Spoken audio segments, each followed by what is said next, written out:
रात के 2:23 पर जो आवाज मीरा के कानों में गूंजी, वो किसी भी मां के लिए सबसे भयानक चीख थी। अपने बेटे की आवाज में छुपा हुआ दर्द, घबराहट और डर। मीरा की नींद एक ही झटके में टूटी। बिस्तर से उठकर दौड़ी तो देखा कि उसका 18 साल का बेटा आदित्य अपने कमरे के दरवाजे के पास खड़ा है। पूरा शरीर कांप रहा है। आदित्य की आंखों में जो भयावता थी, वो मीरा ने कभी नहीं देखी थी। बेटे के हाथ खून से लथपथ थे, कपड़े फटे हुए थे, चेहरे पर खरोंचे थी। लेकिन सबसे डरावनी बात यह थी कि आदित्य बोल नहीं पा रहा था। बस उसके मुंह से एक ही शब्द निकल रहा था, मां। नमस्कार, आओ सुनाओ में आपका स्वागत है। आज की कहानी है खूनी बेटा। मीरा ने तुरंत आदित्य को गले लगाया। बेटे का शरीर बर्फ की तरह ठंडा था। दिल इतनी तेजी से धड़क रहा था कि मीरा को लगा कहीं ये रुक न जाए। आदित्य के कान में धीरे से बोली, बेटा क्या हुआ है? कहां गए थे तुम? ये खून किसका है? आदित्य ने हकलाते हुए कहा, मम्मी, मैंने कुछ नहीं किया। मैं बस गया था। फिर अचानक सब कुछ बदल गया। मैं सच कह रहा हूं मम्मी, मैंने कुछ नहीं किया। मीरा समझ नहीं पा रही थी कि क्या करे। पति राजेश रात की ड्यूटी पर गया था। घर में सिर्फ वो और आदित्य थे। बेटे को देखकर लग रहा था कि कुछ बहुत गलत हुआ है, लेकिन क्या हुआ था ये समझना मुश्किल था। अचानक दरवाजे की घंटी बजी। रात के इस वक्त कौन आ सकता था? मीरा की सांस फूलने लगी। आदित्य और भी ज्यादा घबरा गया। दोनों एक दूसरे को देखने लगे। घंटी फिर बजी, इस बार लगातार। मीरा ने हिम्मत जुटाकर दरवाजा खोला। बाहर 2 पुलिस वाले खड़े थे, एक बुजुर्ग इंस्पेक्टर और एक युवा कांस्टेबल। इंस्पेक्टर सुरेश गुप्ता का चेहरा गंभीर था। उसकी आंखों में कोई दया नहीं थी। सुरेश गुप्ता ने कहा, मीरा जी, हमें आपके बेटे आदित्य से कुछ बात करनी है। क्या वो घर पर है? मीरा का दिल बैठ गया। आवाज कांपते हुए पूछा, क्यों? क्या बात है? आदित्य ने कुछ गलत किया है क्या? इंस्पेक्टर ने जवाब दिया, आज रात नीरज अग्रवाल और उसकी पत्नी प्रीति की हत्या हुई है। दोनों की मौत बहुत बुरी तरह से हुई है। हमारे पास सबूत है कि आदित्य आज शाम उनके घर गया था। ये सुनकर मीरा के होश उड़ गए। नीरज अग्रवाल उसके पति राजेश का दोस्त था। प्रीति उसकी अच्छी सहेली थी। दोनों के 2 छोटे बच्चे थे। इतने अच्छे लोगों के साथ ऐसा कैसे हो सकता था? आदित्य मां के पीछे छुप गया। उसकी हालत देखकर पुलिस वालों को भी शक हो गया। खून से सना हुआ, डरा हुआ, घबराया हुआ। कांस्टेबल विकास ने कहा, मैडम, हमें आदित्य को स्टेशन ले जाना होगा पूछताछ के लिए। मीरा ने रोते हुए कहा, नहीं, मेरा बेटा किसी को नुकसान नहीं पहुंचा सकता। वो बहुत अच्छा लड़का है, पढ़ाई में तेज है, किसी से झगड़ता नहीं। आप गलत समझ रहे हैं। लेकिन इंस्पेक्टर सुरेश गुप्ता का मन बन चुका था। उसने देखा था कि 2 बेगुनाह लोगों को कैसे मारा गया था। घर में खून ही खून था। बच्चे रो रहे थे। ऐसा नजारा वो कभी नहीं भूल सकता था। आदित्य को हथकड़ी लगाई गई। वो लगातार कह रहा था, मम्मी, मैंने कुछ नहीं किया। मुझे पता भी नहीं कि क्या हुआ है। मैं सिर्फ गया था मिलने। नीरज अंकल बहुत अच्छे थे। मैं उन्हें क्यों मारूंगा? मीरा का दिल टूट रहा था। बेटे को ले जाते हुए देखना किसी भी मां के लिए सबसे मुश्किल चीज थी। वो चिल्लाई, आदित्य, डरना मत, मैं तुम्हें जल्दी घर ले आऊंगी। सच सामने आ जाएगा। लेकिन अंदर से मीरा को भी शक हो रहा था। आदित्य इतना डरा हुआ क्यों था? खून किसका था? कहानी क्या थी? सच क्या था? पुलिस की गाड़ी चली गई तो मीरा अकेली रह गई। घर में सन्नाटा था। आदित्य के कमरे में अभी भी खून के धब्बे थे। कपड़े बिखरे हुए थे। सब कुछ अजीब लग रहा था। मीरा ने तुरंत राजेश को फोन किया। फोन की घंटी बजती रही, लेकिन कोई जवाब नहीं आया। राजेश रात की ड्यूटी पर था। हो सकता है कि फोन पास न हो, लेकिन इस वक्त मीरा को अपने पति की सबसे ज्यादा जरूरत थी। सुबह होते ही मीरा पुलिस स्टेशन पहुंची। वहां का माहौल बहुत तनावपूर्ण था। हत्या की खबर पूरे शहर में फैल गई थी। नीरज अग्रवाल एक जाना माना बिजनेसमैन था। उसकी हत्या की खबर अखबारों में भी आ गई थी। इंस्पेक्टर सुरेश गुप्ता ने मीरा को बताया कि आदित्य ने अभी तक कुछ नहीं कहा है। वो सिर्फ रो रहा है और कह रहा है कि उसे कुछ याद नहीं। डॉक्टर ने चेक किया है। उसके कपड़ों पर नीरज और प्रीति दोनों का खून मिला है। मीरा को लगा कि दुनिया उसके पैरों तले से खिसक रही है। बेटे पर हत्या का आरोप, ऐसा कैसे हो सकता था? आदित्य ने कभी किसी चींटी को भी नहीं मारा था। वो किसी इंसान को कैसे मार सकता था? लेकिन सबूत आदित्य के रूप में ही मिल रहे थे। उसका फिंगरप्रिंट हत्या के हथियार पर था।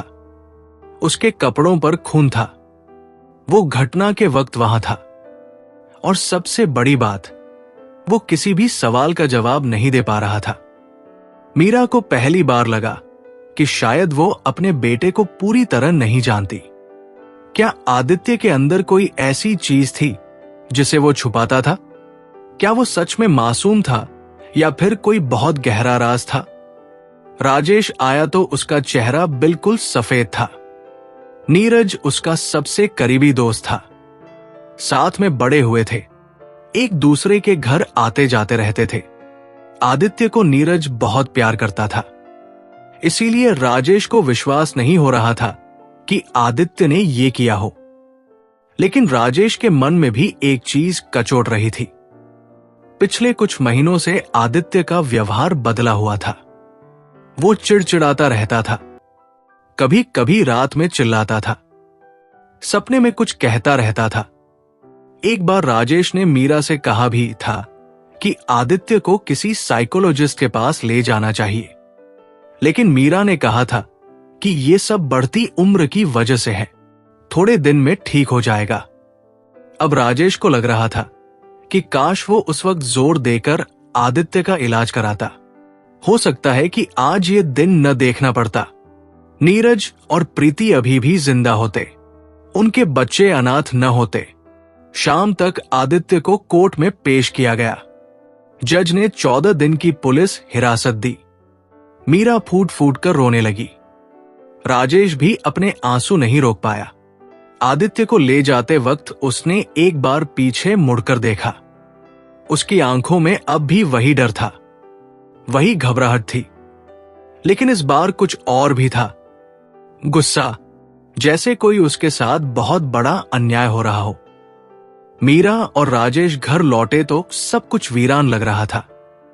पड़ोसी भी अजीब नजरों से देख रहे थे। कुछ लोग फुसफुसा रहे थे। मीरा को लग रहा था कि पूरी दुनिया उन्हें गुनहगार समझ रही है। रात में मीरा आदित्य के कमरे में गई। वहां अभी भी उसकी किताबें थी, कपड़े थे, तस्वीरें थी।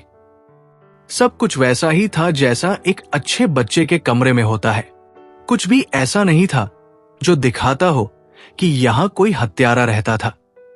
मीरा ने आदित्य की डायरी देखी।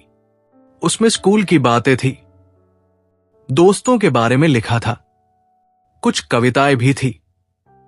लेकिन पिछले कुछ पन्नों में कुछ अजीब चीजें लिखी थी। डरावने सपनों के बारे में, किसी के मरने के बारे में, खून के बारे में। मीरा का दिल जोर से धड़कने लगा। क्या आदित्य सच में कुछ छुपा रहा था? क्या वो वाकई में मासूम था या फिर सच कही और छुपा हुआ था? 14 दिन बीत गए थे, लेकिन आदित्य के मुंह से सच नहीं निकला था। हर रोज पूछताछ होती, हर रोज वही सवाल, हर रोज वही जवाब, मुझे कुछ याद नहीं, मैंने कुछ नहीं किया। मीरा रोज जेल जाती और बेटे का हाल देखकर वापस रोती हुई लौटती। इंस्पेक्टर सुरेश गुप्ता को अब लगने लगा था कि कहीं कुछ गड़बड़ है। इतने साल की सेवा में उसने हजारों मुजरिम देखे थे। कुछ रोते थे, कुछ झूठ बोलते थे, कुछ गुस्से में चिल्लाते थे, लेकिन आदित्य अलग था। उसकी आंखों में सच्ची घबराहट थी, जैसे वो खुद नहीं जानता कि क्या हुआ था। डॉक्टर रमेश शर्मा ने आदित्य की मेडिकल रिपोर्ट दी थी। उसके खून में कोई नशा नहीं मिला था, दिमाग की जांच भी नॉर्मल थी। लेकिन एक बात अजीब थी, आदित्य के सिर पर एक पुराना निशान था जो कुछ महीने पहले का लगता था। सुरेश गुप्ता ने मीरा से पूछा, आदित्य के सिर पर यह निशान कैसे आया था? मीरा ने सोचकर बताया, 3 महीने पहले स्कूल में कोई एक्सीडेंट हुआ था। आदित्य सीढ़ियों से गिर गया था, सिर में चोट लगी थी। हम हॉस्पिटल भी ले गए थे। इस जानकारी से सुरेश गुप्ता के मन में शक पैदा हुआ। कई बार सिर की चोट से मेमोरी और बिहेवियर में बदलाव आ जाता है। हो सकता है कि आदित्य को वाकई कुछ याद न हो। अगले दिन सुरेश गुप्ता ने फैसला किया कि वो नीरज अग्रवाल के घर दोबारा जाएगा। क्राइम सीन को एक बार फिर से देखेगा, कहीं कोई सुराग छूट गया हो। नीरज का घर अभी भी सील था। अंदर का नजारा देखकर सुरेश का दिल दहल गया। हॉल में नीरज का शरीर मिला था, किचन में प्रीति का। दोनों की हत्या बहुत बेरहमी से की गई थी। खून से लथपथ फर्श अभी भी सफाई का इंतजार कर रहा था। सुरेश ने गौर से देखा तो एक बात समझ में आई, हत्या का तरीका प्रोफेशनल नहीं था। जो भी किया था वो पहली बार कर रहा था। हथियार के निशान अट्टे थे, जल्दबाजी में किया गया काम लग रहा था। अचानक सुरेश की नजर एक फोटो फ्रेम पर पड़ी जो टूटकर फर्श पर पड़ा था। उसने उसे उठाया तो देखा कि फोटो में नीरज, प्रीति और उनके 2 बच्चे थे, लेकिन एक कोने में एक और लड़का भी था। ये आदित्य था। फोटो के पीछे लिखा था, आदित्य के जन्मदिन पर पिछले साल अगस्त में। सुरेश को अजीब लगा, अगर आदित्य इस परिवार के इतने करीब था तो वो इन्हें क्यों मारेगा? कोई मोटिव समझ में नहीं आ रहा था। वो नीरज के नेबर से मिला।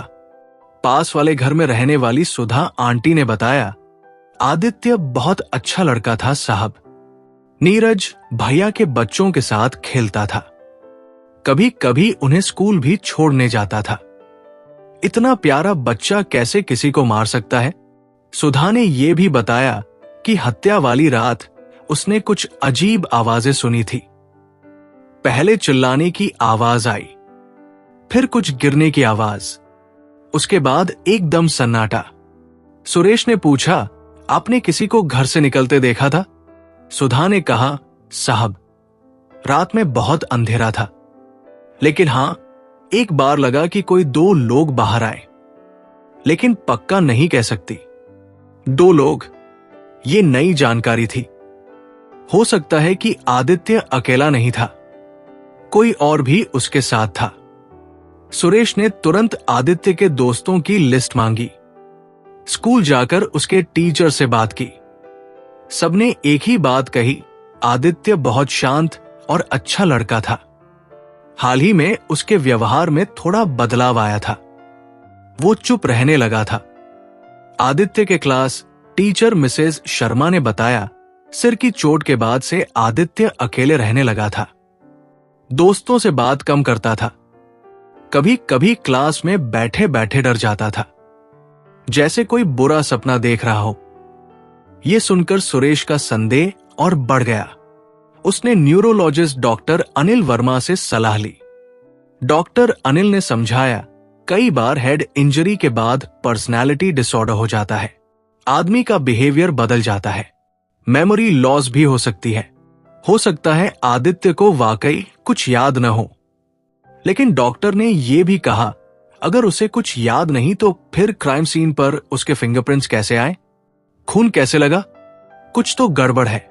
सुरेश ने फैसला किया कि वो सीसीटीवी फुटेज एक बार फिर देखेगा। नीरज के घर के आसपास 4 कैमरे लगे थे।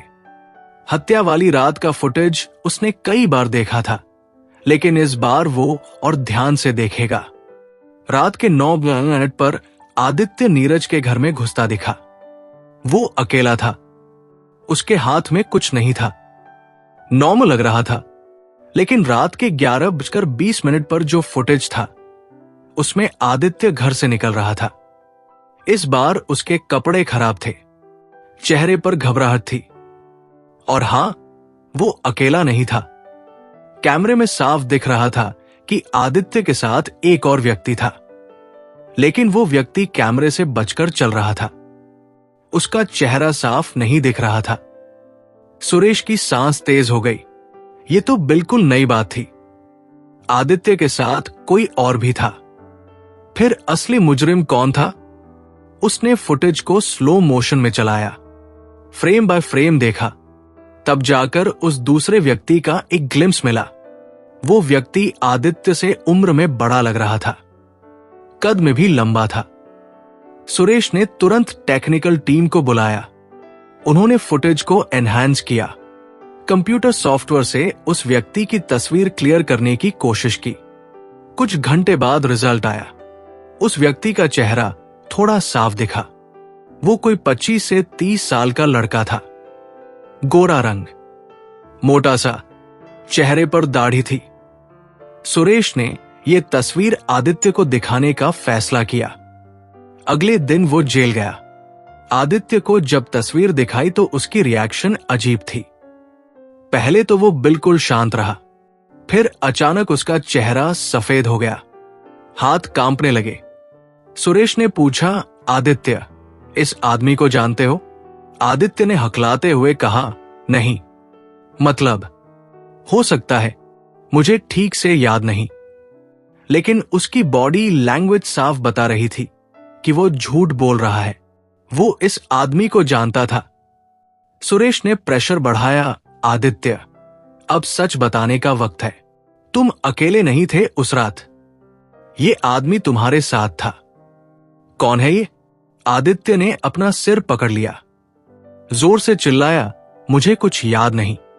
क्यों नहीं समझते आप? मैं बीमार हूं। मेरा दिमाग काम नहीं कर रहा। लेकिन सुरेश को लगा कि आदित्य कुछ छुपा रहा है। हो सकता है कि वो डर रहा हो सकता है कि कोई उसे धमकी दे रहा हो। सुरेश ने आदित्य के सेल को 24 घंटे की निगरानी में रखा। देखना चाहता था कि कहीं कोई उससे मिलने आता है या नहीं। 3 दिन बाद कुछ हुआ। आदित्य के सेल के बाहर एक चिट्ठी मिली। उस पर लिखा था, चुप रहो वरना तुम्हारी मां को भी वही हाल होगा। सुरेश समझ गया कि आदित्य को धमकी दी जा रही है। कोई उसे डरा रहा है ताकि वो सच न बताए। उसने तुरंत मीरा और राजेश को प्रोटेक्शन दी। उनके घर के आसपास पुलिस का पहरा बिठाया। अब सुरेश के सामने चुनौती थी। असली मुजरिम कौन था? वो कहां छुप रहा था? और सबसे बड़ी बात, आदित्य उसे क्यों प्रोटेक्ट कर रहा था? सुरेश ने साइकोलॉजिस्ट डॉक्टर प्रिया मेहता से मदद मांगी। उसने कहा, आदित्य को हिप्नोथेरेपी दी जा सकती है। हो सकता है कि उसकी मेमोरी वापस आ जाए। राजेश और मीरा ने हामी भरी। वो चाहते थे कि सच सामने आए, चाहे वो कितना भी कड़वा हो। अगले दिन डॉक्टर प्रिया ने आदित्य को हिप्नोसिस में डाला। धीरे धीरे उसकी मेमोरी वापस आने लगी। हिप्नोसिस के दौरान आदित्य ने बताया, मैं नीरज अंकल के घर गया था। वो मुझसे कुछ कहना चाहते थे, लेकिन वहां पहले से ही कोई और था। डॉक्टर प्रिया ने पूछा, कौन था वहां? आदित्य ने कहा, राहुल दादा। वो मुझे डरा रहे थे, कह रहे थे कि अगर मैंने किसी को बताया तो वो मम्मी को मार देंगे। राहुल, ये नाम पहली बार आया था। सुरेश ने पूछा, ये राहुल कौन है आदित्य? आदित्य ने हिप्नोसिस में ही बताया, राहुल दादा मेरे कॉलेज के सीनियर हैं। पहले वो अच्छे थे, लेकिन कुछ महीनों से वो मुझसे गलत काम करवाते हैं। कहते हैं कि अगर मैं मना करूंगा तो मेरे फैमिली को नुकसान पहुंचाएंगे। अब पूरी कहानी साफ होने लगी। राहुल ने आदित्य को ब्लैकमेल किया था, उसे इस्तेमाल किया था। लेकिन नीरज की हत्या क्यों की? क्या मोटिव था? हिप्नोसिस सेशन के बाद आदित्य ने पूरी सच्चाई बताई। राहुल एक ड्रग डीलर था। वो कॉलेज स्टूडेंट्स को ड्रग्स बेचता था। नीरज को इस बारे में पता चल गया था। वो राहुल को पुलिस को रिपोर्ट करने वाला था। इसीलिए राहुल ने नीरज को मारने का प्लान बनाया, लेकिन अकेले हिम्मत नहीं हुई तो उसने आदित्य को फंसाया। पहले आदित्य को नीरज के घर भेजा, फिर खुद वहां गया और हत्या कर दी। आदित्य को ब्लैकमेल करके चुप रहने को कहा, धमकी दी कि अगर पुलिस को सच बताया तो फैमिली को मार देगा। अब सुरेश के पास सारे सबूत थे, राहुल का नाम, उसकी तस्वीर, उसका एड्रेस। बस एक काम बाकी था, राहुल को पकड़ना। रात के 3 बजे मीरा की आंखें अभी भी खुली थी। घर में सन्नाटा था, लेकिन उसका दिल चीख रहा था। आदित्य की बातें, उसकी कांपती आवाज और वो धमकी भरी चिट्ठी दिमाग में बार बार घूम रही थी। राहुल, ये नाम अब मीरा के लिए किसी भूत से कम नहीं था। कौन था ये राहुल? उसने उसके बेटे को क्यों फंसाया? और नीरज, उसका सबसे करीबी दोस्त, जिसके साथ हसीम जाक और पुरानी यादें थी, उसकी जिंदगी क्यों छीनी गई? मीरा का मन बार बार एक ही सवाल पर अटक रहा था। क्या उसने अपने बेटे को वाकई कभी समझा ही नहीं था? बिस्तर पर पड़ा राजेश भी चुप था। उसकी सांसें भारी थी, जैसे हर सांस के साथ कोई बोझ बढ़ रहा हो। दोनों के बीच एक अजीब सी खामोशी थी, जैसे सच सामने आने वाला हो, लेकिन वो सच इतना भयानक हो कि कोई उसे सुनना ही न चाहे। सुबह होते ही सुरेश गुप्ता पुलिस स्टेशन पहुंचा। उसकी आंखों में रात की नींद की कमी साफ दिख रही थी, लेकिन दिमाग तेज था। राहुल का चेहरा, वो धुंधली सी तस्वीर और आदित्य की हकलाती आवाज, सब कुछ उसके सामने था। उसने अपनी टीम को बुलाया। टेबल पर कॉफी का मग ठंडा पड़ चुका था, लेकिन सुरेश का इरादा गर्म था। उसने टेक्निकल टीम से कहा कि राहुल का पूरा रिकॉर्ड खंगाला जाए। कॉलेज के डेटाबेस से लेकर सोशल मीडिया तक हर जगह उसका नाम ढूंढा जाए। एक कांस्टेबल ने बताया कि राहुल शर्मा नाम का एक लड़का आदित्य के कॉलेज में पढ़ता था, लेकिन पिछले साल उसने पढ़ाई छोड़ दी थी। उसका कोई स्थायी पता नहीं था। सुरेश को लगा कि ये वही राहुल हो सकता है। उसने तुरंत कॉलेज के प्रिंसिपल को फोन लगाया। प्रिंसिपल ने बताया कि राहुल एक होनहार स्टूडेंट था, लेकिन अचानक उसका व्यवहार बदल गया। वो क्लास में गायब रहने लगा और कुछ टीचर्स को शक था कि वो गलत संगत में पड़ गया था। सुरेश ने अपने दिमाग में सारी कड़ियां जोड़नी शुरू की। अगर राहुल ड्रग डीलर था, तो नीरज को इसकी भनक कैसे लगी? और आदित्य को उसने कैसे फंसाया? उसने अपनी डायरी में लिखा, राहुल का मोटिव, आदित्य का डर और नीरज की हत्या। इन तीनों के बीच कोई गहरा राज छुपा था। उसने फैसला किया कि वो आदित्य से फिर बात करेगा, लेकिन इस बार नरमी से। शायद दबाव में वो और डर जाए। जेल में आदित्य का चेहरा पीला पड़ चुका था।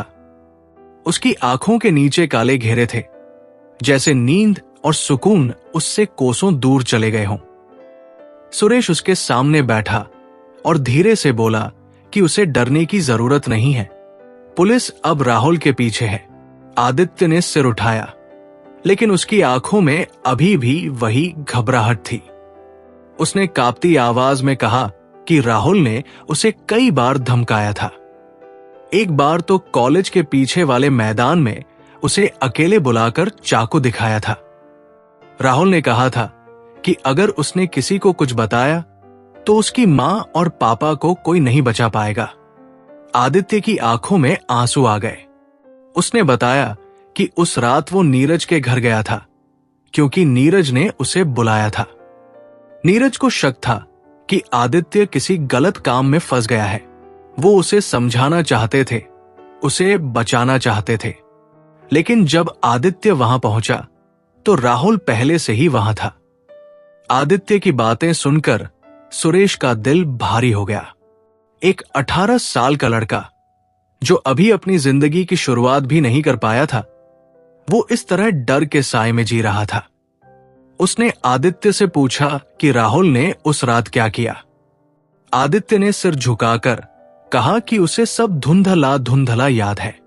राहुल ने उसे कुछ पीने को दिया था, जिसके बाद उसका दिमाग सुन्न हो गया था। फिर अचानक चीखें सुनाई दी। जब आदित्य को होश आया तो वो खून से लथपथ था। राहुल ने उसे धमकाया कि अगर उसने मुंह खोला तो पुलिस उसे ही हत्यारा मानेगी। आदित्य इतना डर गया था कि उसने कुछ नहीं कहा।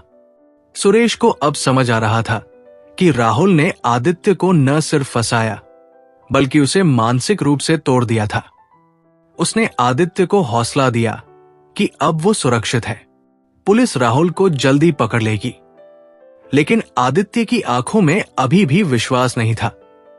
वो बार बार कह रहा था कि राहुल बहुत खतरनाक है, वो कहीं भी छुप सकता है। उधर मीरा और राजेश अपने घर में बैठे थे। मीरा ने राजेश से कहा कि उसे लगता है कि वो एक मां के तौर पर कहीं नाकाम रही। अगर उसने आदित्य के व्यवहार पर पहले ध्यान दिया होता तो शायद आज ये दिन नहीं देखना पड़ता। राजेश ने उसे चुप कराया और कहा कि इसमें उसकी कोई गलती नहीं है, लेकिन उसके मन में भी एक डर था। नीरज उसका दोस्त था, लेकिन क्या वो भी कुछ छुपा रहा था? नीरज को ड्रग्स के बारे में कैसे पता चला? क्या वो भी किसी तरह इस गंदे खेल में शामिल था? सुरेश ने अपनी जांच को और तेज किया। उसने नीरज के फोन रिकॉर्ड्स चेक किए। पता चला कि नीरज पिछले कुछ महीनों से एक अनजान नंबर से बात कर रहा था। वो नंबर ट्रेस करने पर एक डिस्पोजेबल फोन का निकला, जो अब बंद था। लेकिन एक मैसेज मिला जो नीरज को हत्या से एक दिन पहले मिला था।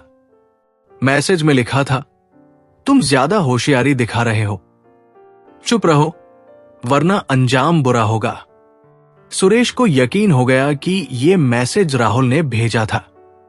सुरेश ने नीरज के ऑफिस में भी जांच शुरू की। नीरज एक बिजनेसमैन था, लेकिन उसका बिजनेस हाल के सालों में घाटे में चल रहा था। उसके कर्मचारियों ने बताया कि नीरज कुछ महीनों से बहुत तनाव में था। वो अक्सर देर रात तक ऑफिस में रहता था और फोन पर गुप्त बातें करता था। एक कर्मचारी ने बताया कि उसने एक बार नीरज को किसी राहुल नाम के शख्स से बात करते सुना था। बातों से लग रहा था कि नीरज उससे बहुत नाराज था। सुरेश को अब एक नया कोण मिला। हो सकता है कि नीरज ने राहुल के ड्रग्स के धंधे को उजागर करने की कोशिश की हो और इसीलिए उसे मार दिया गया। लेकिन एक सवाल अभी भी अनसुलझा था। राहुल को आदित्य से क्या दुश्मनी थी? वो उसे क्यों फंसा रहा था?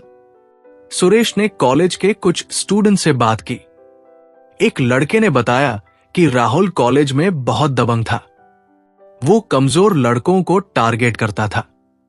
आदित्य जैसा शांत और पढ़ाकू लड़का उसके लिए आसान शिकार था।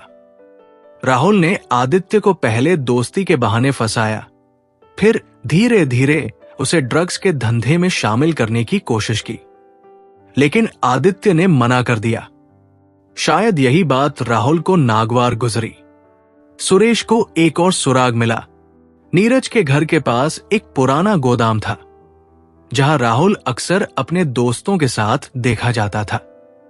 सुरेश ने तुरंत उस गोदाम की तलाशी का आदेश दिया। वहां पहुंचने पर पुलिस को कुछ नहीं मिला, सिवाय कुछ खाली डिब्बों और पुराने कागजों के। लेकिन एक कागज पर कुछ नंबर लिखे थे। वो नंबर एक बैंक अकाउंट का था। सुरेश ने उस अकाउंट को ट्रेस किया। पता चला कि ये अकाउंट राहुल के नाम पर था और उसमें लाखों रुपए जमा थे। अब तस्वीर साफ हो रही थी। राहुल ड्रग्स का धंधा चला रहा था और नीरज को इसकी खबर थी। नीरज ने शायद उसे रोकने की कोशिश की, जिसके चलते उसकी जान गई। लेकिन आदित्य का क्या दोष था? वो तो बस एक मासूम लड़का था जो गलत वक्त पर गलत जगह फंस गया। सुरेश ने फैसला किया कि अब वक्त आ गया है कि राहुल को पकड़ा जाए। उसने अपने सबसे भरोसेमंद ऑफिसर को राहुल के पीछे लगाया। 2 दिन तक लगातार निगरानी के बाद राहुल को शहर के बाहरी इलाके में एक पुराने घर में देखा गया। सुरेश ने पूरी टीम के साथ रेड की योजना बनाई, लेकिन उसे डर था कि राहुल बहुत चालाक है। अगर उसे भनक लग गई तो वो फिर गायब हो सकता है। रेड की रात बारिश हो रही थी, सड़कें कीचड़ से भरी थी। सुरेश और उसकी टीम ने उस घर को घेर लिया। अंदर से हल्की सी रोशनी आ रही थी। सुरेश ने सावधानी से दरवाजा खटखटाया। कोई जवाब नहीं आया। उसने अपनी पिस्तौल निकाली और धीरे से दरवाजा खोला। अंदर का नजारा देखकर उसका दिल धक से रह गया। राहुल वहां अकेला नहीं था। उसके साथ 2 और लोग थे, जिनके हाथों में हथियार थे। मेज पर ड्रग्स की छोटी छोटी पुड़िया बिखरी हुई थी। सुरेश ने तेज आवाज में कहा कि सब हथियार डाल दे, लेकिन राहुल ने हंसते हुए कहा कि वो इतनी आसानी से नहीं पकड़ा जाएगा। उसने अपनी जेब से एक चाकू निकाला और सुरेश की तरफ बढ़ा। तभी एक कांस्टेबल ने राहुल को पीछे से पकड़ लिया। कुछ ही मिनटों में राहुल और उसके साथी हथकड़ियों में थे। जब राहुल को स्टेशन लाया गया तो उसका चेहरा शांत था, लेकिन आंखों में एक अजीब सी चमक थी। सुरेश ने उससे पूछताछ शुरू की।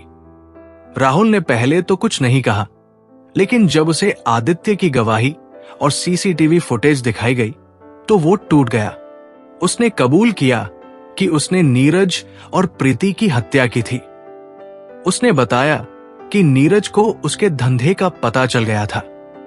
नीरज ने उसे धमकी दी थी कि वो पुलिस को सब बता देगा। राहुल को डर था कि अगर नीरज ने ऐसा किया तो उसका पूरा नेटवर्क बर्बाद हो जाएगा। इसलिए उसने नीरज को रास्ते से हटाने का फैसला किया। आदित्य को फंसाने के पीछे उसका मकसद था कि पुलिस का ध्यान उसकी तरफ न जाए। उसने आदित्य को उस रात नीरज के घर भेजा और फिर हत्या को अंजाम दिया। उसने आदित्य के कपड़ों पर खून लगाया और हथियार पर उसके उंगलियों के निशान डाले, ताकि सारा इल्जाम आदित्य पर पड़ जाए। सुरेश ने राहुल से पूछा कि वो आदित्य को क्यों टारगेट कर रहा था। राहुल ने ठंडी सांस लेते हुए कहा कि आदित्य उसका आसान शिकार था। वो डरपोक था, बोलता कम था और उसे डराना आसान था। राहुल को लगा कि वो आदित्य को हमेशा कंट्रोल कर सकता है। राहुल की बातें सुनकर सुरेश का खून खौल उठा। उसने सोचा कि एक इंसान इतना नीचे कैसे गिर सकता है। उसने राहुल को जेल की सलाखों के पीछे भेज दिया, लेकिन अभी भी एक काम बाकी था, आदित्य को बेगुनाह साबित करना। सुरेश ने सारे सबूत कोर्ट में पेश किए। सीसीटीवी फुटेज, राहुल की गवाही और आदित्य की हिप्नोथेरेपी की रिकॉर्डिंग। जज ने सारी बातें सुनी और आदित्य को बाइज्जत बरी कर दिया। जब आदित्य जेल से बाहर आया तो मीरा और राजेश उसे गले लगाने के लिए दौड़े। मीरा की आंखों में आंसू थे, लेकिन इस बार वो खुशी के थे। आदित्य ने अपनी मां को गले लगाया और कहा कि उसे माफ कर दे, क्योंकि उसने सबको इतना दुख दिया। मीरा ने कहा कि उसकी कोई गलती नहीं थी, वो बस एक मासूम लड़का था जो गलत इंसान के चक्कर में फंस गया। घर लौटते वक्त आदित्य ने अपनी मां से कहा कि वो अब पहले जैसा बनना चाहता है। वो पढ़ाई पूरी करेगा और अपनी जिंदगी को नया रास्ता देगा। मीरा और राजेश ने उसका हौसला बढ़ाया, लेकिन उनके मन में अभी भी एक डर था। राहुल जैसे लोग अभी भी बाहर थे। क्या वो कभी अपने बेटे को पूरी तरह सुरक्षित रख पाएंगे? शहर में नीरज और प्रीति की हत्या की खबर अब धीरे धीरे ठंडी पड़ रही थी, लेकिन मीरा और राजेश के लिए वो दर्द हमेशा जिंदा रहेगा। नीरज उनका दोस्त था और उसकी मौत ने उनके दिल में एक खालीपन छोड़ दिया। सुरेश गुप्ता ने अपनी डायरी में आखिरी पन्ना लिखा। उसने लिखा कि इस केस ने उसे एक बार फिर सिखाया कि सच कितना भी छुपा हो, वो एक दिन सामने आ ही जाता है। लेकिन उसने ये भी लिखा कि आदित्य जैसे मासूम लोगों को बचाने के लिए पुलिस को और मेहनत करनी होगी। आदित्य ने अपने कमरे में वापस लौटकर अपनी डायरी खोली। उसने एक नया पन्ना शुरू किया और लिखा, आज मैंने सीखा कि डर इंसान को कितना कमजोर बना सकता है, लेकिन मैं अब डरने वाला नहीं हूं। मीरा ने रात को आदित्य के कमरे में झांका। वो सो रहा था, शायद महीनों बाद इतने सुकून से। मीरा ने ऊपर वाले का शुक्रिया अदा किया और धीरे से दरवाजा बंद कर दिया। लेकिन बाहर शहर की गलियों में अभी भी कई राहुल घूम रहे थे और उनकी कहानियां अभी खत्म नहीं हुई थी। कहानी कैसी लगी कमेंट करके जरूर बताएं और हमारे चैनल आओ सुनाओ को लाइक, शेयर और सब्सक्राइब करें।